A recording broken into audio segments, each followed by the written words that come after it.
back to my YouTube channel. And as you can see from the title, today is kind of like an introductory video. And it's weird because I started off the YouTube channel with vlogs and I didn't really do like an intro, get to know me type of video. So a while back, I asked like I asked on my story, like, you know, when you can ask a question, well, you can like have a thing and you like ask a question and people would like send responses or whatever. So I asked you guys to ask me questions, things you guys wanted to know about me. And yeah, so I'm gonna put that all in this video. I'm not answering all of them because some of them are actually topics for other videos that I'm gonna be doing in the future. So I'm gonna be answering a few of them. Some of these questions, y'all are nosy, like y'all are mad nosy, and I was not expecting some of the questions, but y'all funny. So yeah, I'm gonna answer some of the questions. These are in no particular order. And yeah, let's jump right in. Okay, so I have like a little setup going on here with the questions here. So when I'm looking down, don't be like, girl, what are you doing? Don't drag me. I'm looking at the questions. Well, first of all, let me start off with, everyone, my name is Erica. I'm 22 years old.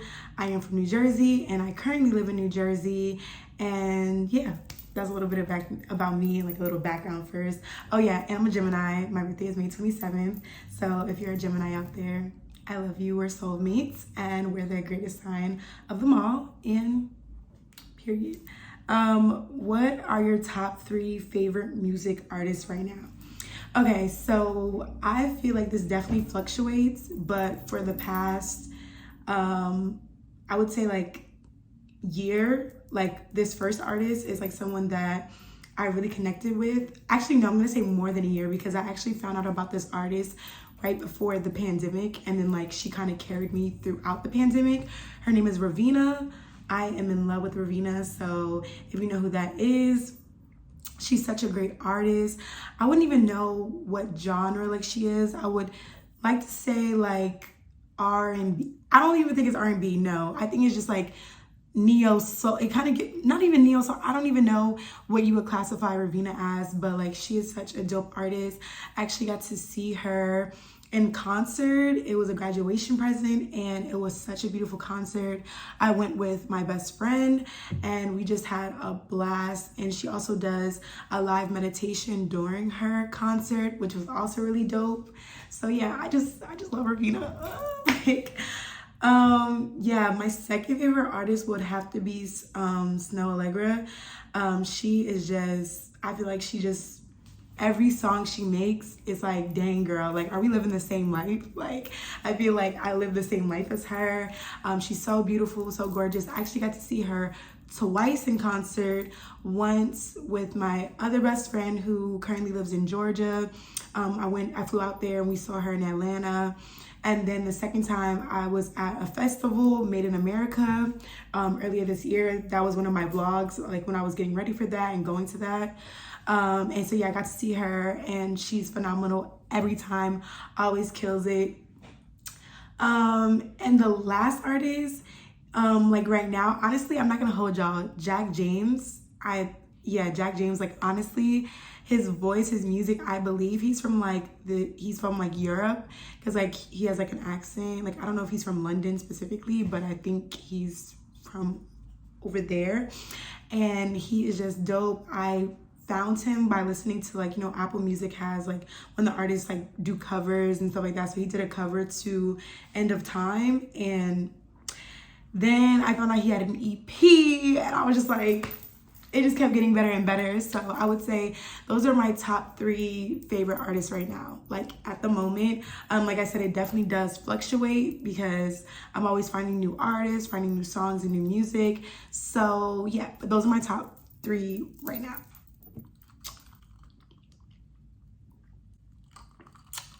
My throat is dry. I'm sorry. Going on to the next question. Any highlights from this year? I would say, yeah, like there's so many highlights. Like, let me not even lie. My life is a movie. Like, Yeah, I'm the director, and my life is a movie. There were so many highlights, but I would definitely say the first highlight would be graduating with my BA in public administration. Yeah, that was like, if you've been to college and you graduated from college, a win is a win. And then graduating cum laude, like, did I say that right? I don't even know if I said that right. I think I did say that right, whatever. Graduating and, graduating with honors, it's such a big accomplishment for anybody. So I would say that would definitely be one of the biggest accomplishments. Well, another highlight would be being initiated into Alpha Kappa Alpha, the Gamma Zeta chapter. Period. That's something that I've always wanted for myself, and to actually be able to obtain that was phenomenal. I would say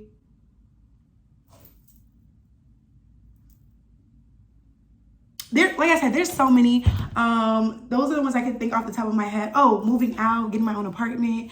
That was dope. Things were like, so many blessings came this year. Receiving a new job, just really dope. Like, receiving a new job, getting a promotion, all that great stuff has been. 2020 had its moments where I was like, it was whacking me, like whopping me.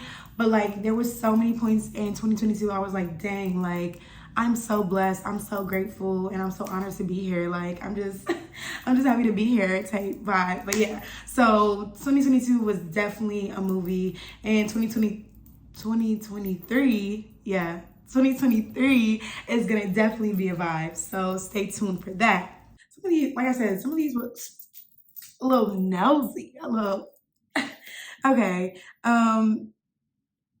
One of them said, "Is Oshun the brand making a comeback?" Okay, so let me give y'all the tea. Okay, so before I actually ventured into doing YouTube, I actually started my own small holistic brand, which was catering to millennials who had experienced sexual assault and trauma. And not just even, it was aging millennials, Gen Z, whoever it was, but I was just like, my excerpt, because it's like, this is like the age frame that I'm like speaking to because of where I'm at in life.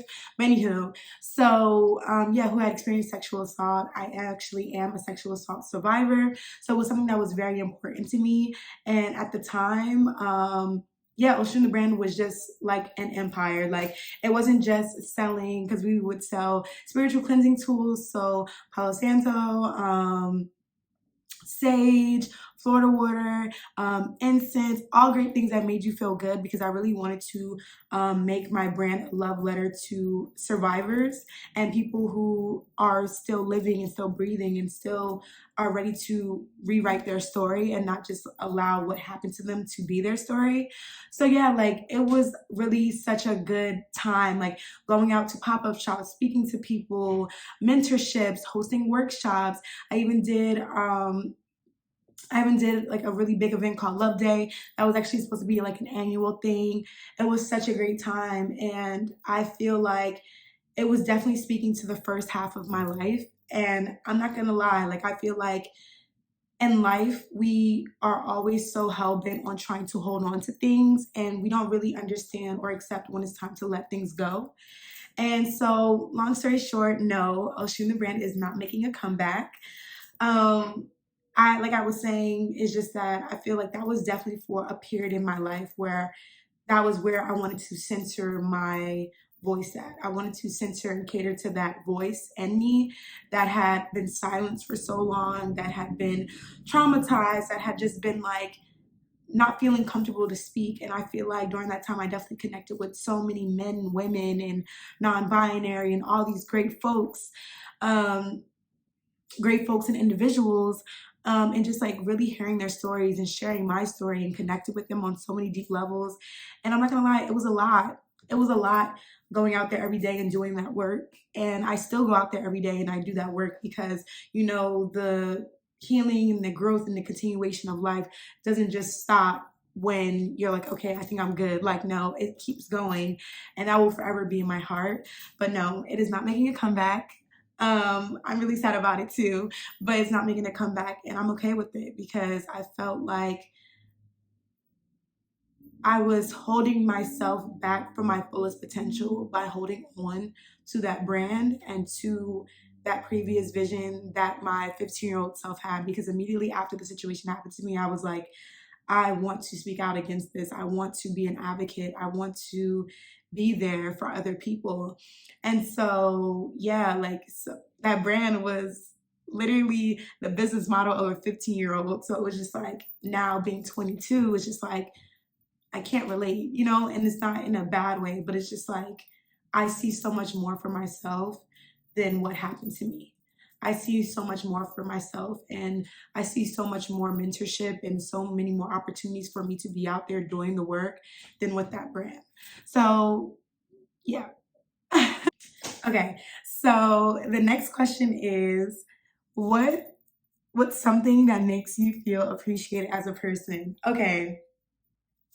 Y'all, okay, this is probably one of the reasons why it took me so long to make this video because some of the questions y'all are asking are just like so personal and they really had me reflecting on just like what it means to just not only live life, but just what it means to be me and what it means to be Erica. So thank you guys for these questions. What's something that makes you feel appreciated as a person? I would say I'm naturally a social butterfly. So it's easy for me to converse, it's easy for me to get to know someone and, you know, be there for someone, not even just like socialite in that way. So I feel like I'm also very empathetic as well. So it's very easy for me to uncover someone, unravel them, and then like be like, okay, now I want to be there for them. So I feel like something that makes me feel appreciated as a person is someone returning that favor, someone wanting to hear about what's going on in my day, someone wanting to know me and like not just what they see maybe from pictures or because you know like now like you see your Instagram name and you're like, oh, that's Ari Leanne or whatever, Ari X Leanne, whatever the case may be. You know how people are when they see you, like even you could just be, you can have 900 followers. Like, oh, I know you from Instagram. And it's like, no, you don't actually. So I feel like someone actually getting to know me and valuing that and like creating a friendship. I feel like that is what makes me feel valued as a person. It's like, wow, like you actually care about me outside of all of the superficial things you might usually people see, like, oh, like the money or the car they're driving or what they're wearing or, you know, just, you know, or how they walk into a room, like, you know, stuff like that. So I feel like getting to know me on a really deeper level or just even on a surface level and you're just like, wow, like this is actually a great person and I would love to continue conversation with her. That is what makes me feel valued as a person because I feel like that's how you make authentic and really genuine connections with people. And even if it's something that doesn't even last more than the 2 hours that you're talking, it's like, wow, like I made a genuine connection with someone. They were really dope and sweet. There's so many great people out here in the world. So yeah, that's what makes me feel appreciated as a person, someone getting to know me. How do you incorporate travel with a busy schedule? Okay, so I love this question because, yeah, like I'm a full time student, I'm a full time MPA student. So, yeah, I'm also in my master's program at the moment. I'm on track to graduating in May 2023. And so, yeah, so I'm a full time MPA student. I also work full time.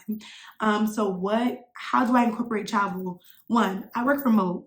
So I felt like this was something that was super important to me because um, having the flexibility to work remote has just opened so many opportunities for me to not only travel, but to also take care of my mental health, to also just do the little things I like to do around the apartment, you know, spend more time with family, friends, all that great stuff. So working from home is definitely the first option because if I'm on the beach, I'm gonna have my laptop right with me. I'm gonna have my laptop right there, and I can be taking a meeting, or I can be talking with a coworker. I can be doing my work while on the go. So I think that is definitely something that has allowed me to incorporate travel. Um, I would also say, um, it's so cliche to say it, but it's like sometimes you just have to do it. You know what I'm saying? Like I used to be one of those people that would make a million, a million and one excuses as to why I couldn't do something. And that's because one, I'm an overthinker. Two, I'm a Gemini. So y'all know that split personality shit. Like I'm always thinking about this way it could go out and the other way it could go out, and it's crazy. But yeah, so I used to be one of those people that would make so many excuses. Oh, traveling is expensive. Oh, this is that. And how am I going to get off here? Like just all these excuses that like had nothing to do with what I was trying to do, which was travel. It's like I can't say that I want to see the world or I want to go out and experience new things. And it's like I'm not putting myself in those positions to do that. So I feel like, yeah, like incorporating travel with the busy schedule is just telling yourself you're gonna do it. Like get online, go look up Expedia, whatever the case may be. Go look at some reels on TikTok or even on Instagram. Like that's my thing. Going on there and just like seeing where other people traveled and maybe like doing the same thing or doing something completely opposite, but just getting inspiration and being like, you know what, this is where I want to go and I'm gonna just do it. So just doing it, taking that time out, because for me, traveling has now became like a mandatory like self-care thing for me. um, I originally had the goal of trying to go somewhere every month, whether it would be like a weekend trip or a week trip, whatever the case may be. Like I wanted to do that. So that's something that I really want to restart up again in 2023, because I'm kind of slacking a little bit on the trips. So yeah, that's definitely something I really want to continue with. And yeah, girl, just do it. Just do it. I'm the friend who's gonna give you really bad advice when it comes to, I'm the friend that's gonna give you bad advice when it comes to you're like on the fence about something. I'm like, just do it. Just do it. What do you have to lose? What do you have to lose? You're never gonna look like this again. Like I'm never gonna look like this again. So it's like I might as well. I might as well do it. The next question is, what's your comfort? What's my comfort? I would say alone time. Yeah, I would definitely say alone time. I think this is something that a lot of people are afraid of, are uncomfortable with. Me, no. I can go a whole day with just being alone and being like, girl, I didn't do nothing today. Stayed in the house, did my nails, binge watched a film, not even just a film, a Netflix show, whatever the case may be, like just being alone and spending time with myself to self-reflect. Just spending time with myself to self-reflect has always been something that has comforted me. And I think also just my ability to not care about being alone. I feel like that has been something that has just always been a comfort for me. As a child, yes, I was very, like I said, I'm very sociable, things of that nature. But when the social battery runs out, and I'm gonna be alone. I'm gonna be alone. I'm gonna spend time in my room. I'm gonna journal. I'm gonna do whatever I can because I need to recharge myself and I need to just spend that time with myself and do self check-ins, because I think self check-ins are just really important about how you're feeling and what you got going on. And I feel like oftentimes, like I said, we just don't take time to just be alone, to just breathe without somebody else's breath being in your face or someone else's opinions being incorporated with your opinion. No, I like to be alone, and that's what comforts me. That's what floats my boat. It may not float your boat, but it floats my boat. It may not tickle your pickle, but it tickles mine. You get what I'm saying? So, different strokes for different folks. Period. So this is the second to last question. It says, what are the top 5 things you want in life? Oh, okay. Well, one, like I said before, I want to see the world. So I want to travel. That is that's one of the top things I want to do. Travel, see the world, point blank, in the period. 2, I want to be financially stable in whatever I do. I want to be financially stable. I have been there. I have done that. Y'all might have seen in my last vlog, I talked a little bit about that, but I want to be financially stable. I don't want to have to worry about someone beating down my door, calling my phone, and asking for their money. Like, I want to be financially stable and I want to travel the world. The third one, I want to find a divine partner. Like, I want to find that partnership that makes me giggle, that makes me feel really good. I want to feel supported by someone else, someone who is like-minded like me. I want to, you know, just have that real, raw, genuine connection with someone else that only we can explain. Like, you know what I'm saying? Like, you ever see those couples and you're just like, wow, like they're so cute. And you're like, why are they so happy? Like, it's like they're so happy and I'm just happy for them. And it's like only they can explain because their story is just so unique and it's so divine. That's why I said I want that divine partnership where it's like no one questions it because it's like everyone knows it's from God. So, period. I want that. And 4, dang, I don't really want that much in life because what? Like what? I feel like I kind of like touched on a lot of things. 4, I want to be able to give back. Like I was saying in the previous question about like the brand that I used to have, like I want to continue to be able to give back and do service onto others or give service and just be of service to other people. Like I want that. That's really what makes me feel good, connecting with people and like being there for other people. So that is definitely something, that's definitely one of the things I want in life, is to just be of service to other people. And lastly,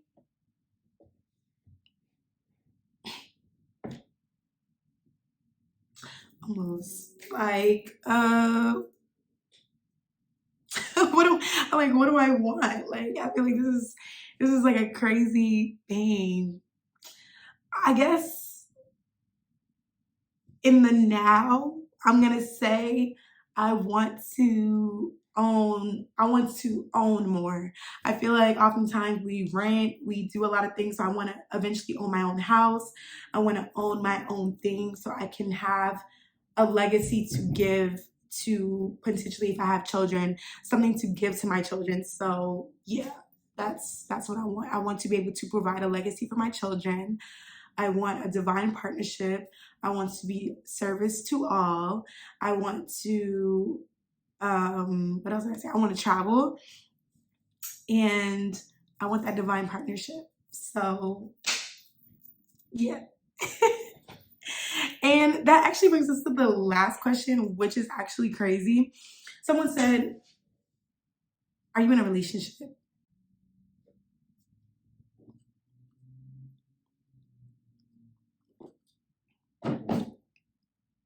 Mind your business. Anyway, I hope you guys all enjoyed today's video. It was super fun just connecting, and I hope you guys got to see a little bit of my personality shine through this video. Make sure to give it a thumbs up. And if you're not subscribed, what are you doing? You're just watching it, which I appreciate, but like subscribe to me because I'm actually a great time and there's gonna be so many more videos to come. So yeah, thank you guys so much for watching and see you in the next video.